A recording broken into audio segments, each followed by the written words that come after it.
So thank you very much to all of you. આજે આપણી સાથે આશીષ સોમૈયા સર છે, જે વાયટોકના સીઈઓ છે, અને આજે આપણે મ્યુચ્યુઅલ ફંડ રિલેટેડ વાત કરીશું.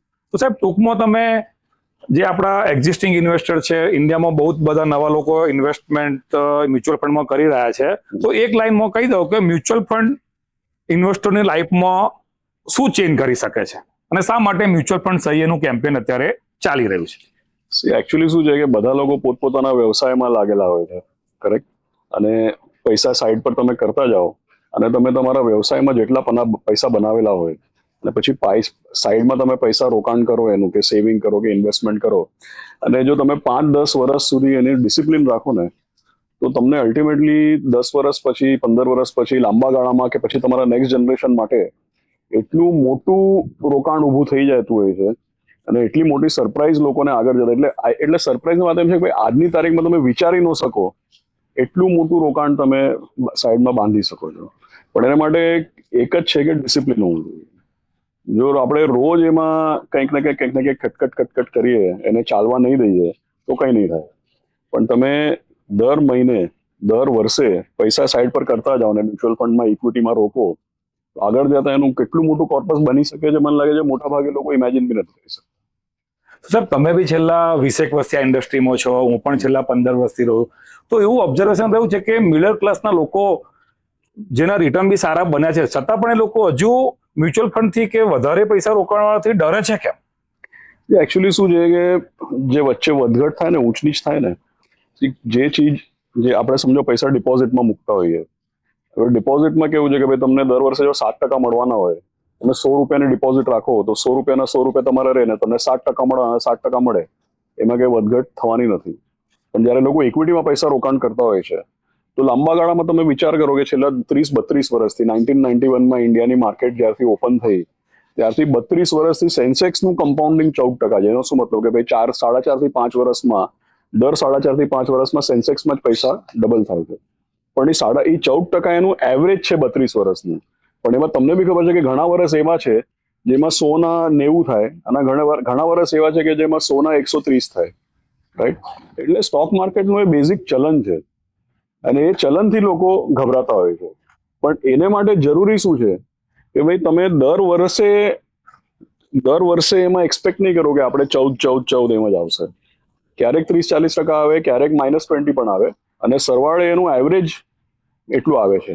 એટલે મને લાગે છે કે લોકોને એમાં ટકી રહેવામાં તકલીફ છે, એટલે માટે લોકો ગભરાતા હોય. તો હવે તમારો શું મેસેજ છે આવા લોકો માટે કે જે લોકોની કેપેસિટી છે રોકાણ કરવાની, પણ હજુ સુધી અંડર ઇન્વેસ્ટેડ છે? તો શું મેસેજ છે? અને એમણે જો ફાઇનાન્શિયલ ફ્રીડમ મેળવવી હોય, અને તમારા મતે ફાઇનાન્શિયલ ફ્રીડમ કોને કહેવાય, તો શું મેસેજ છે એમના માટે? મેસેજ બે છે. પહેલી વાત કે ભાઈ શેર બજારમાં પૈસા બનાવવા માટે છે ને ડિસિપ્લિન જોઈએ. પણ લોકો શું કરે છે, ડિસિપ્લિન બતાવવાની બદલે પોતાનો ટેલેન્ટ હું બતાવતા હોય છે કે હું આમ કરી લઉં, હું જાતે કરી લઉં, આમ મુકેશભાઈએ કીધું એ ફંડ નહીં લેવાના, મેં ક્યાંક બીજે કોઈકે કીધું એ લેવાનું, ટીપ કરવાની, આ બધું કરવાથી છે ને બહુ સમય વેસ્ટ થાય છે. જો સીધે એડવાઇઝરની વાત સાંભળીને તમે પૈસા રોકો અને કોઈકના પર ભરોસો રાખો અને ડિસિપ્લિન રાખો કે ભાઈ આપણા આમાં દર મહિને, દર વર્ષે, દર અઠવાડિયે કે દર તિમાહીમાં આમ આપણે આ ફેરફાર કરો, આમ કરો, આ નહીં ચાલે, એવું બધું નહીં કરવાનું. એક એડવાઇસ લ્યો અને એમાં લાગીને ઇન્વેસ્ટમેન્ટ કરીને ભૂલી જાઓ, એ ડિસિપ્લિન રાખો, તો તમારી લાઈફ ચેન્જ થઈ શકે. અને તમે જે કીધું ફાઇનાન્શિયલ ફ્રીડમ, શું છે કે આપણને બધાને ખબર છે કે આપણે બધા ગુજરાતી લોકો જે છે એ લોકો ઘણી મિલકિયત મેળવતા હોય છે. ઘણા જેને ઇન્ડસ્ટ્રીયસ કહેવાય કે ભાઈ એ લોકો મહેનત કરે છે, પૈસો બનાવે છે. પણ અલ્ટિમેટલી શું છે કે તમે પૈસા બનાવો અને તમે જે પૈસા બનાવ્યા એ તમારા માટે કેટલા મોટા પૈસા બનાવી શકે છે, હજી સુધી મને લાગે છે લોકોને એની એસ્ટિમેટ કે એનું અનુમાન નથી. બરાબર. લોકોની લાઈફ ચેન્જ થઈ જતી હોય છે 15-20 વર્ષમાં. આવતા જનરેશનનું ફ્યુચર ચેન્જ થઈ જતું હોય છે 15-20 વર્ષમાં. એટલે મને એવું લાગે છે કે ફાઇનાન્શિયલ ફ્રીડમને માટે ડિસિપ્લિનથી પૈસા રોકવું જરૂરી છે. અને ઇન્ડિયાનું જે માર્કેટ છે એમાં આપણે બધા લોકો કોન્ટ્રીબ્યુટ કરીએ છીએ કે ભાઈ આ માર્કેટનું કે જીડીપીનું વધે, પણ એમાંથી આપણને ભાગ પણ મળવો જોઈએ, એમાં આપણને ફાયદો બી થવો જોઈએ. તો એને માટે આ મ્યુચ્યુઅલ ફંડમાં રોકાણ કરવું બહુ જ જરૂરી છે. તો હવે જેમ અત્યારે આપણે સ્ટાર્ટ અર્લીની વાત કરીએ છીએ, એકચ્યુઅલી અમે બી થોડું લેટ સ્ટાર્ટ કર્યું કારણ કે મ્યુચ્યુઅલ ફંડની માહિતી થોડી મોડી પડી. તો અત્યારે જે 25 વર્ષના લોકો છે, જે 25 થી 30 વર્ષના લોકો છે, તો એમના માટે શું ફાઇનલી મેસેજ છે કે એ લોકો આવનારા ટાઈમમાં જેમ અમૃતકાળની વાતો થાય છે, તો શું બેનિફિટ લઈ શકે છે અને કેવી વેલ્થ બનાવી શકે છે? મુકેશભાઈ, જે લોકો આજે 25-30 વર્ષના છે ને, એ લોકો આવતા 25-30 વર્ષમાં ઇન્ડિયાનું સૌથી વેલ્ધી, સૌથી રિચેસ્ટ જનરેશન, જેને આપણે કહેવાય નહીં કહેવાય. કારણ કે શું છે, તમારે ને મારા જનરેશનમાં ઘણા બધા લોકો એટલા એવા છે જે લોકો બહુ મિલકિયત બનાવે કે બહુ બધી પ્રોપર્ટીઓ બનાવે કે એ લોકો હજી સુધી એવું જોયું નથી. બરાબર. આપણું જનરેશન જ્યારે ચાલુ થયું ત્યારે ઇન્ડિયામાં ટેકનોલોજી, ઇન્ડિયામાં આટલું મોટું ઇન્ડિયા આઈટી સેન્ટર નહોતું 25 વર્ષ પહેલા, રાઈટ? આટલું ટેલિકોમ નેટવર્ક, આટલું બધું ઇન્ફ્રાસ્ટ્રક્ચર, આ રીતનું ગ્રોથ, આ બધું હતું નહીં ત્યારે. આવી માર્કેટ, આવું બજાર, આ બધું કઈ નહોતું 25 વર્ષ પહેલા. બરાબર. 25 વર્ષ પહેલા આપણે બજારની વાતો સ્કેમમાં સાંભળતા હતા, કરેક્ટ? 25 વર્ષ પહેલા હજી બી લોકો એકબીજાને ચિઠ્ઠી લખતા હતા, બરાબર, કરેક્ટ? પણ આજનું જે જનરેશન છે એ લોકો ઇન્ડિયાનું જે ફેરબદલ આવતા 25 વર્ષમાં જોશે. શું કામ ખબર છે? કારણ કે કોઈ બી કન્ટ્રીનું મેક્સિમમ જે ગ્રોથ આવે છે ને, એ ગ્રોથ શેનાથી આવે ખબર છે? પોપ્યુલેશન અને પ્રોડક્ટિવિટી. કેટલું પોપ્યુલેશન છે અને એ પોપ્યુલેશન કેટલું ઉત્પાદન કે કેટલું પ્રોડક્શન કરે છે. બરાબર. અને પ્રોડક્શનમાં સૌથી મોટું કોન્ટ્રીબ્યુશન પોપ્યુલેશનની એજનું હોય છે. હવે આજની તારીખમાં ઇન્ડિયામાં વધુમાં વધુ લોકો 20, 25 અને 30 વર્ષની ઉંમરના છે અને ત્યારે જ એ લોકો સૌથી પ્રોડક્ટિવ થતા હોય છે. અને ઇન્ડિયામાં જેટલા 25-30 વર્ષના જુવાનિયા છે એટલે દુનિયાની કોઈ કન્ટ્રીમાં નથી આજની તારીખમાં. એટલે આ બહારવાળા લોકો બધા જે છે એ લોકોને ઇન્ડિયામાં સૌથી મોટો કન્ઝમ્પશન ફોર્સ, સૌથી મોટો લેબર ફોર્સ બધું અહીંયા દેખાય છે, કરેક્ટ? આ 5 વર્ષ પહેલા કોને ખ્યાલ હતો કે અહીંયા એપલની ફેક્ટરી આવી જશે? બરાબર. હું તમને કહું, આવતા 2-3 વર્ષમાં અહીંયા ટેસ્લાની બી ફેક્ટરી આવી જશે. આખા દુનિયાના જેટલા લોકો છે એ બધા લોકોને ઇન્ડિયામાં કન્ઝ્યુમર મળશે, ઇન્ડિયામાં પ્રોડક્શન મળશે. અને આજના જે 25-30 વર્ષના જુવાનિયા જે છે એ લોકોનું સૌથી મોટું કોન્ટ્રીબ્યુશન હશે આપણા આગળના 25-30 વર્ષમાં. અને એ લોકો ઇન્ડિયાનો સૌથી રિચેસ્ટ જનરેશન હશે. અને જો એ લોકો આજથી રોકાણ કરવાનું ચાલુ નહીં કરે અને આજથી વેલ્થ ક્રિએશનનું ચાલુ નહીં કરે તો એ લોકોનું કોન્ટ્રીબ્યુશન થશે, બધાને લાભ મળશે, પણ એ લોકોને લાભ લેવાનો રહી જશે. એટલે કામ કરો, મહેનત કરો, સાથે રોકાણ બી કરો કે તમને એનો ફાયદો મળે. કારણ કે તમે છેલ્લા 25 વર્ષના રિટર્ન જુઓ તો આપણે નોર્મલી બહુ બધું અત્યારે તો સોશિયલ મીડિયામાં કે 10,000 ની એસઆઈપીમાં 15 કરોડ થયા, 20 કરોડ થયા. તો આજે પણ એટલી બધી ઇન્ફોર્મેશન છે, ડેટા અવેલેબલ છે, એક્ઝિસ્ટિંગ ક્લાયન્ટો છે, છતાં પણ અમુક ઇન્વેસ્ટર એમના ફેમિલી મેમ્બર એનો લાભ નથી લઈ શકતા. અને કે ભાઈ આવનારા 25 વર્ષમાં જે અમૃતકાળની વાતો થાય છે તો એ અમૃતકાળ કેવી રીતે થશે અને આ લોકો કેવી રીતે વેલ્થ બનાવી શકશે? અને અલ્ટિમેટલી આપણે વાતો નહીં કરતા કે ભાઈ મની વર્ક ફોર યુ, તો એનો એ કેવી રીતે વર્ક કરી શકશે અને એનો શું મેક્સિમમ બેનિફિટ એમને મળી શકે? નહીં, સી, મેં જ કીધું, તમે જે વ્યવસાય કરો છો, તમે કંઈ કામ કરો છો તો તમે પૈસા કમાવો છો, એમાંથી તમે કંઈક પૈસા બાજુ પર મૂકો અને એ પૈસા એની મેતે બીજા પૈસા તમારા માટે બનાવે, તો એનાથી વધુ આપણને શું જોઈએ? એના માટે મ્યુચ્યુઅલ ફંડ સૌથી મોટામાં મોટું જે વેહિકલ છે. અને બીજી વાત જે છે કે ભાઈ આવનારા 20-25 વર્ષ, મેં તમને કીધું કે જયારે 25 વર્ષ પહેલા ઇન્ડિયામાં બધી ચીજનો અભાવ હતો ત્યારે કેટલા લોકોને ઓપોર્ચ્યુનિટી મળી? બહુ ઓછા લોકોને ઓપોર્ચ્યુનિટી મળી. આજની તારીખમાં ઇન્ડિયામાં કોઈ ચીજનો અભાવ નથી. અને હવે એટલે આપણે હવે કેપિટલ મળે છે, લોકો પૈસા રોકવા તૈયાર છે, બહારથી આખા દુનિયાભરના લોકો ઇન્ડિયામાં પૈસા રોકવા તૈયાર છે. આજે કોઈ 25-30 વર્ષના જુવાનિયા એમ કહે કે ભાઈ મારે આ બિઝનેસ ચાલુ કરવો છે અને એમને સારું ઘણું ભણેલું લખેલા હોય તો એમને પ્રાઇવેટ ઇક્વિટી વાળા પૈસા આપવા તૈયાર છે, નાના મોટા બિઝનેસમેન બધા પૈસા આપવા તૈયાર છે. એટલે કેપિટલનો અભાવ નથી, ટેકનોલોજી અને ઇન્ફ્રાસ્ટ્રક્ચરનો પેલા જેવો અભાવ નથી, અને ઓપોર્ચ્યુનિટી જ ઓપોર્ચ્યુનિટી છે. 20-25 વર્ષ પહેલા ઇન્ડિયામાં બધા લોકો બાળપણમાં હતા, હવે ઇન્ડિયામાં મેક્સિમમ લોકો જુવાનિયા છે. એટલે આવતા 20-25 વર્ષમાં જે આપણું ગ્રોથ છે એના ભૂતોના ભવિષ્યથી છે. આવતા 20-25 વર્ષમાં જે થશે એની પછી બી નહીં થાય અને એની પાસમાં તો થયું જ નથી કોઈ દિવસ. બરાબર છે. એટલે આવા સમયે આપણે પૈસા બનાવીએ, પણ આપણા પૈસા બી આપણને હજી બીજા પૈસા બનાવી આપી શકે છે. અને એ જે છે એ વેલ્થ ક્રિએશન બહુ મોટું થઈ શકે. આજે એસઆઈપી ની વાત કરીએ તો આજથી 10 વર્ષ પહેલા એસઆઈપી ની સાઇઝ બહુ નાની હતી, મંથલી ઇનપુટ. આજે એઝ ઓન ટુડે 22,000 કરોડની દર મહિને એસઆઈપી થઈ રહી છે. 25,000 કરોડની એસઆઈપી થઈ રહી છે. તો આ કેટલી વધી શકે છે? અને બીજું કે ભાઈ આપણી મ્યુચ્યુઅલ ફંડની જે સાઇઝ છે અમેરિકામાં તો એક મ્યુચ્યુઅલ ફંડની સાઇઝ 10 ટ્રિલિયન છે, આપણી ઇકોનોમી 5 ટ્રિલિયન છે, મ્યુચ્યુઅલ ફંડમાં તો જો 67 લાખ કરોડ છે. તો એસઆઈપી કેટલી પર મંથ દઈ શકે? પ્લસ કે આપણું માર્કેટ આવનાર ટાઈમમાં કેટલું વધી શકે છે? મ્યુચ્યુઅલ ફંડની સાઇઝ કેટલી વધી શકે છે? સાહેબ, લોજિકલી હું તમને કહું તો હજી સુધી તો આપણે સ્ટાર્ટિંગ જ જોઈ છે. કારણ કે આજે તમે કીધું કે 25,000 કરોડની એસઆઈપી થાય છે, એ તો આપણે ત્યાં મ્યુચ્યુઅલ ફંડના યુનિક ઇન્વેસ્ટર આપણે જોઈએ તો છે જ 5 અને 6 કરોડની વચ્ચે. મારા ખ્યાલથી 6 કરોડ જેટલા મ્યુચ્યુઅલ ફંડના યુનિક ઇન્વેસ્ટર છે આપણે ત્યાં. અમેરિકાનું પોપ્યુલેશન 32 થી 33 કરોડ છે, કરેક્ટ. આખા યુકેનું પોપ્યુલેશન 6 કરોડ છે. આખા ઓસ્ટ્રેલિયાનું પોપ્યુલેશન 2 કરોડની આસપાસ હશે. તો ઇન્ડિયાની માર્કેટ તો આવતા 25-30 વર્ષમાં વર્લ્ડની મોટામાં મોટી માર્કેટ. એટલે અમેરિકા શું છે, ટ્રુલી ગ્લોબલ છે. એટલે અમેરિકાની સાથે હું કમ્પેરિઝન નથી કરતો, બરાબર, પણ ઇન્ડિયાની માર્કેટ વર્લ્ડમાં સેકન્ડ બિગેસ્ટ માર્કેટ થતા કઈ બહુ વાર નહીં લાગે. તમારા ને મારા લાઈફ ટાઈમમાં થઈ જશે. બરાબર છે. તો અલ્ટિમેટલી કે ભાઈ આવનાર ટાઈમમાં ઓપોર્ચ્યુનિટી સારી છે તો ઇન્વેસ્ટમેન્ટ કરી શકાય. હવે કોવિડ પછી જુઓ તો અનએક્સપેક્ટેડ રિટર્ન આવ્યા છે. ત્યાર પછી બજાર એકદમ શોર્ટ ટર્મ કરેક્શન આવ્યું છે. હમણાં જે એફઆઈ વિડ્રો પૈસા કર્યા છે, તો પહેલા જયારે એફઆઈ પૈસા વિડ્રો કરતા હતા ત્યારે માર્કેટ બહુ કરેક્ટ થતું હતું, પણ આ વખતે જે એફઆઈ વિડ્રો કર્યા છે એની સામે બજાર એટલું કરેક્ટ નથી થયું. એનું શું મુખ્ય કારણ છે? એનું કારણ છે કારણ કે અત્યારે તમે જુઓ, એક તો તમે જેમ કીધું કે ભાઈ જે ડોમેસ્ટિક ઇન્વેસ્ટર છે, શું છે કે આપણને એવું લાગે કે આ બધી ચીજો ધીમે ધીમે થવાની, પણ ધીમે ધીમે ના થાય. કારણ કે ઇન્ડિયામાં આજની તારીખમાં 21 વર્ષ, 22 વર્ષ, 23, 24, 25 દરેક ઉંમરના 2 થી 2.5 કરોડ લોકો છે. 5 વર્ષ પહેલા આ 2 થી 2.5 કરોડ લોકો 16 વર્ષના હતા, રાઈટ. જે 22 વર્ષના છે એ 17 વર્ષના હતા.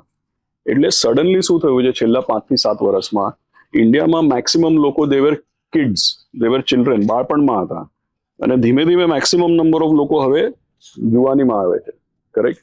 એટલે હવે હું ગઈકાલે કોઈને મળવા ગયો તો મને કહે કે તમને ખબર છે આશીષભાઈ, આ વર્ષે ઇન્ડિયામાં હિસ્ટરીમાં નથી થયા એટલે સૌથી વધુ લગ્ન આ વર્ષે થવાના. મેં કીધું આવતા 15-20 વર્ષ, 10 વર્ષ, આવતા 15-20 વર્ષમાં દર વર્ષે એવું થવાનું છે ભાઈ. કારણ કે જો 2 થી 2.5 કરોડ લોકો એક ઉંમરના થતા હોય અને એમાંથી થોડાક લોકો લગ્ન કરવાના હોય અને થોડાક લોકો એસઆઈપી કરવાના અને બ્રોકિંગ એકાઉન્ટ ખોલવાનો હોય, તેમાં નવાઈની કોઈ વાત નથી. આ કન્ટ્રીની સાઇઝ એટલી છે, કરેક્ટ. એટલે મને એવું લાગે છે કે હજી તો ઘણી ઓપોર્ચ્યુનિટી છે લોકોને માટે, અને હજી તો આપણે ખાલી સ્ટાર્ટિંગ જ જોઈ છે અહીંયા સુધી તો. અને એફઆઈઆઈ જે તમે વાત કરી, એક તો મેં તમને કીધું કે ભાઈ ડોમેસ્ટિક સાઇઝ બહુ વધી ગઈ. બરાબર. બીજું તમે એફઆઈઆઈ નું એમ કહું કે ભાઈ છેલ્લા 3-4 મહિનામાં થોડા પૈસા નીકળાય, સાચી વાત છે. પણ મુકેશભાઈ, એફઆઈઆઈ ને જયારે પૈસા નીકળે ત્યારે આપણે જોવું જોઈએ કે ભાઈ આપણી માર્કેટની સાઇઝ કેટલી છે, એની સામે પૈસા કેટલા નીકળ્યા. આઈ થિંક 1% પૈસા નીકળ્યા. 1% બી નથી, 0.2% નીકળ્યા. ઓકે. અને બીજી ચીજ આપણે શું કે એફઆઈઆઈ જે મોટા ભાગે ઇન્ડિયાથી પૈસા કાઢ્યા નથી. એના હું તમને 2-3 એક્ઝામ્પલ આપું. 1991 ની પહેલા ઇન્ડિયાનું માર્કેટ ક્લોઝ હતું, પછી બધું ઓપન થયું. 1991માં ઇન્ડિયામાં જેટલી લિસ્ટેડ કંપની છે ને એ બધાનું ટોટલ માર્કેટ કેપિટલાઇઝેશન કે ટોટલ માર્કેટ વેલ્યુ આપણે કહીએ ને ખાલી 2 લાખ કરોડ હતી. હવે જયારે 2 લાખ કરોડ હતું ને ત્યારે એફઆઈઆઈ નું હોલ્ડિંગ 0 હતું, કારણ કે અલાઉડ નહોતું. એટલે વિચાર કરો કે 2 લાખ કરોડના માર્કેટમાં 0.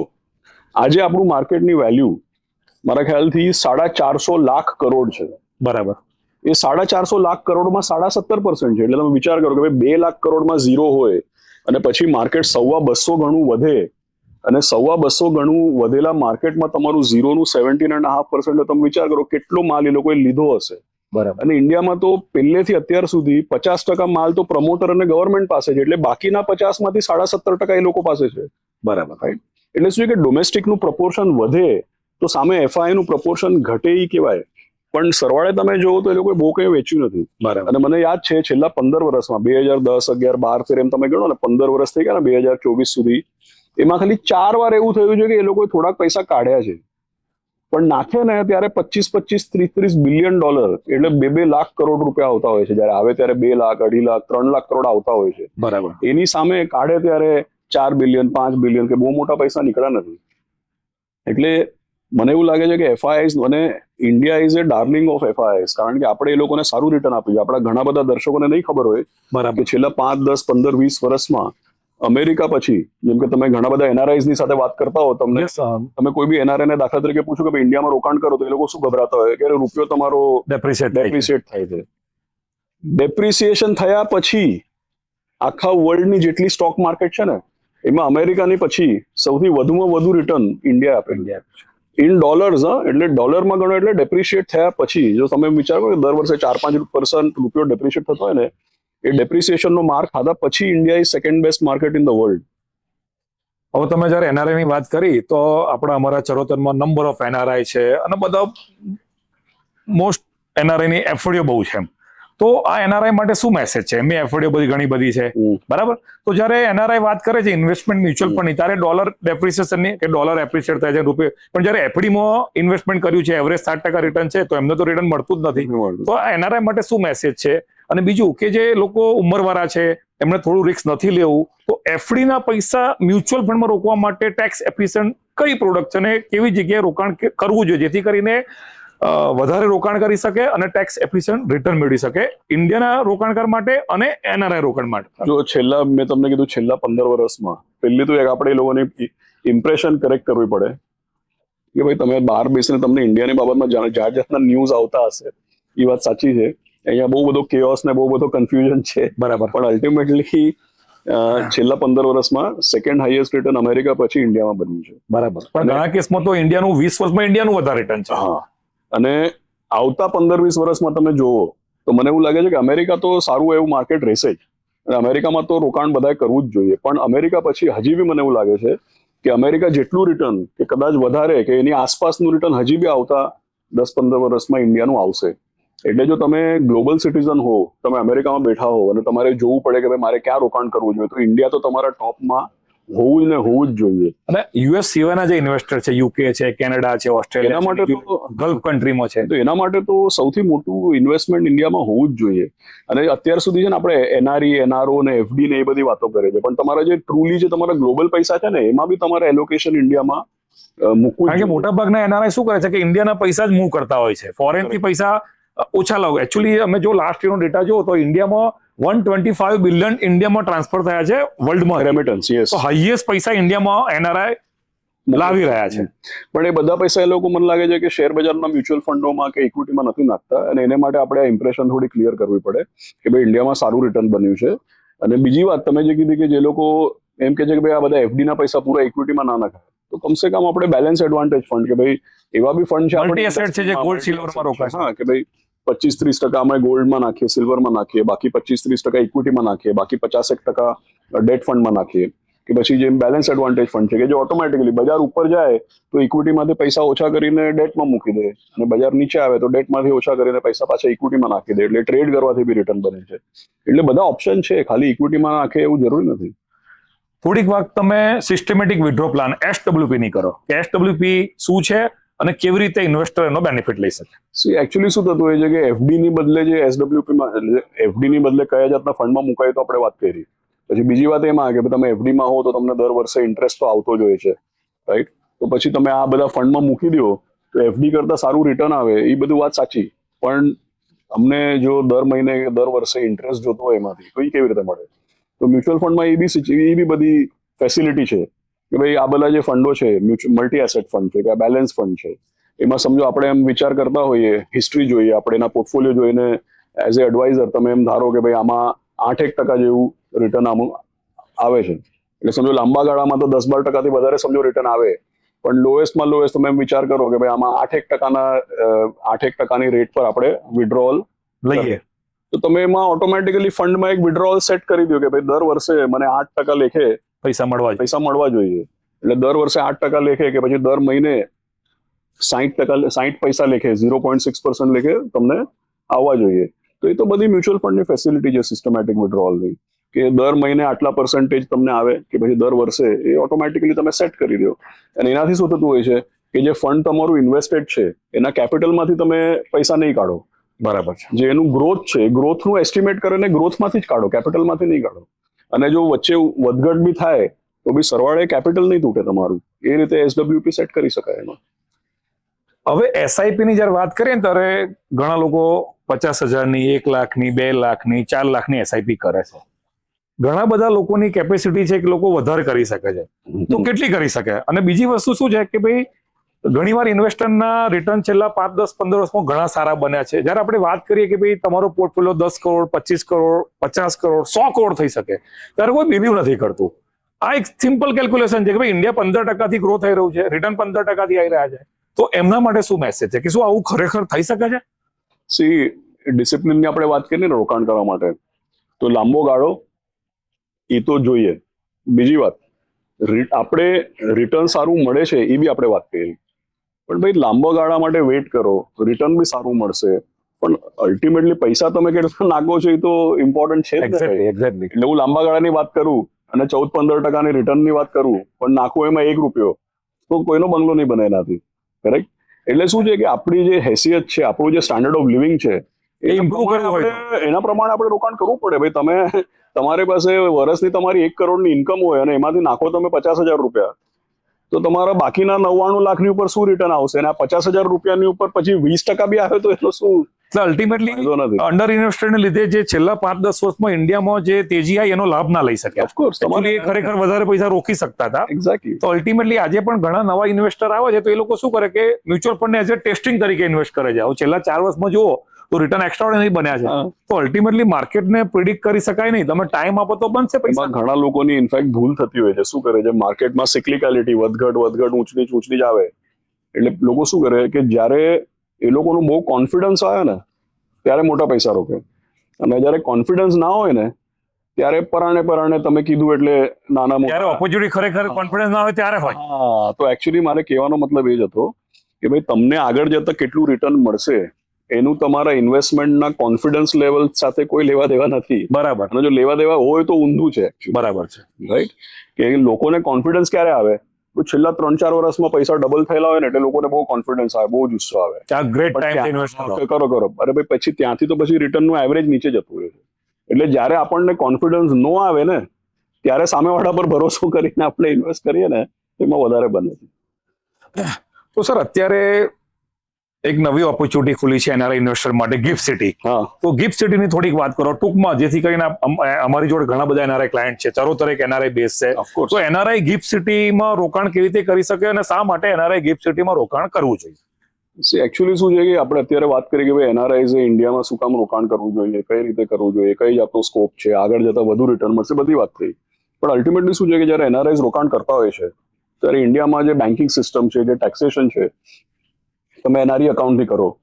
એટલે એનઆરઈ અકાઉન્ટથી તમે કરો, પૈસા રોકાણ કરો તો એનઆરઈનું પ્રૂફ ઓફ ફંડ આપવું પડે કે ભાઈ એનઆરઈ અકાઉન્ટમાંથી જ આવેલા, એનઆરઈ અકાઉન્ટમાં જ પાછા જવા જોઈએ. પછી તમે રોકાણ કરો અને પછી તમે જ્યારે વિથડ્રો કરો તો એમાં એક ટીડીએસ થતું હોય છે. તમારું રિડેમ્પશન 5 દિવસ પછી આવે. પેપર વર્ક પ્રોસેસ ટીડીએસ કપાઈને આવે એટલે તમારે Return file કરવું પડે. રિટર્ન ફાઇલ કરવું પડે. એ બધું બહુ લાંબુ એમાં છે. અને ઓફકોર્સ પહેલા તો બહારથી પૈસા મોકલવા પડે એનઆરઈ અકાઉન્ટમાં, ડોલર કન્વર્ટ કરે, બેન્કિંગ ચાર્जेस, 1000 જાતની બધી ચીજો એમાં થતી હોય. પણ હવે ગિફ્ટ સિટીનું એક સારું ઓપ્શન આવી ગયું કે ભાઈ તમે અમદાવાદમાં ગિફ્ટ સિટીમાં અમે લોકો ફંડ બધા રોકાણ ફંડ ચાલુ કરતા હોઈએ, અમે ચાલુ કર્યું ઓલરેડી. હવે ગિફ્ટ સિટીમાં આપણે ફંડ ચાલુ કર્યું એટલે શું છે કે ભાઈ એનઆરઈ છે એ લોકો they can act as a foreigner. Okay. એટલે એમાં એ લોકો પૈસા બહારથી ડોલર લેખે મોકલે છે અને ગિફ્ટ સિટીમાં ડોલર લેખે જ પૈસા ઇન્વેસ્ટ થાય છે. એ ફંડમાં ડોલર લેખે જ પૈસા ઇન્વેસ્ટ થાય અને પછી અમે લોકો ઇન્ડિયામાં રોકાણ કરીએ અને જો વિડ્રોવલ કે રિડેમ્પશન આવે તો એમને પાછા ડોલરમાં પૈસા આપીએ. અને ટીડીએસ તો છોડો, કેપિટલ ગેઇન ટેક્સ કોઈ ટેક્સ નથી. ધેટ મીન્સ કે એનઆરઆઈ નો કોઈ ટેક્સ જ નહીં લાગે. કોઈ ટેક્સ નથી. તમે જે ઇન્ડિયામાં અત્યારે લોંગ ટર્મ $100 12% છે નહીં લાગે. 12.5% ટેક્સ જ નહીં લાગે. એટલે ટીડીએસ નો બી સવાલ નહીં. તમે $100 મૂકેલા હોય અને સવારે 5-7 વર્ષે $100 તમારા 200-250 જે બી થાય એ પૂરા તમારા, એમાં કોઈ ટેક્સ નથી. તો એમને ટેક્સેસ એમની કન્ટ્રીમાં રહેશે. એમનો taxation depend on the yes, એ જે કન્ટ્રીથી ઇન્વેસ્ટ કરે છે, કન્ટ્રીના જે રૂલ છે એના પ્રમાણે ત્યાં એ લોકો રિટર્ન ફાઇલ કરતા જ હોય છે. ત્યાં તો ટેક્સ અને એવું તમે ગિફ્ટ સિટીમાં ઇન્ડિવિજ્યુઅલની સાથે સાથે ફોરેનર્સ અને કંપની પણ રોકાણ કરી શકે. બધા કરી શકે છે. એટલે અત્યારે અલગ અલગ ફંડોના અલગ અલગ રૂલ છે. કોક ફંડ અલગ અલગ કન્ટ્રીના રેસ્ટ્રિક્શન હોય છે, પણ બધા લોકો કરી શકે. ઓકે. તો તમારું અત્યારે ગિફ્ટ સિટીમાં કયું ફંડ લોન્ચ થયું છે? આપણે અહીંયા વ્હાઇટઓક કેપિટલનું જે સૌથી બેસ્ટ પરફોર્મિંગ ફંડ છે, મલ્ટી કેપ ફંડ આપણે જેને કહેવાય કે ભાઈ જેમાં બધા પૈસા આપણે ડિસ્ટ્રીબ્યુટ કરે, large cap, mid cap, small cap, micro cap બધે રોકાણ થઈ શકતું હોય છે. એવું મલ્ટી કેપ ફંડ આપણે લોન્ચ કરેલું છે. Okay. So thank you very much Ashish sir for your thank you. Valuable time. Thank you. Thank you.